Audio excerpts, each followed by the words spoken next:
there was a big scare for a plane on approach to DIA. This gaping hole in the nose of this United jet created after a collision with a bird. 7 News reporter Marc Stewart inside, or outside I should say, DIA. And Marc, you went inside a cockpit to see how pilots deal with emergencies like this. And Mike, pilots will tell you whether it be a big plane or a small prop jet, when something like this happens, the key is not to get rattled. And what happened today with this United flight is an example of how all of this emergency training really does become second nature. Birds, a plane, and now a big hole in the nose of this Boeing 737.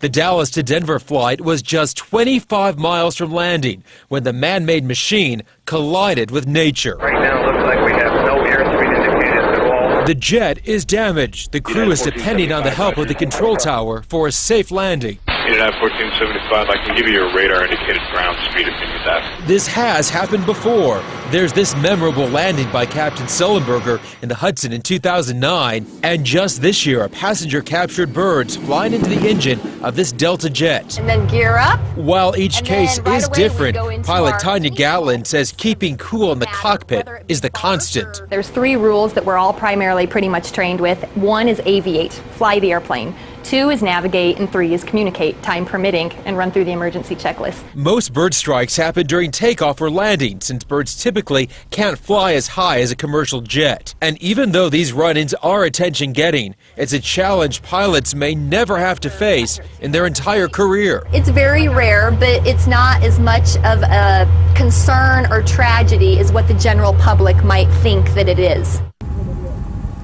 And even though the bird strike did do some damage to the nose of the plane, the cockpit windows did stand sturdy. There have been cases where a bird strikes and some of the glass is actually blown into the cockpit and injure the flight crew.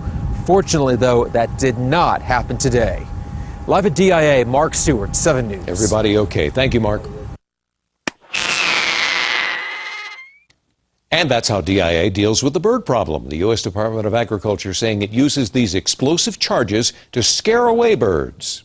It produces a large, loud burst or a bang to kind of get their wings flapping a little bit faster and get them off the airfield a little bit faster and keep them out of harm's way. Canadian geese, red-tailed hawks, and horned larks are birds causing the most problems. The tactics they use would not have made a big difference today, we're told. They are responsible for an area about 5 miles around the airport. Today's collision was 25 miles out from DIA.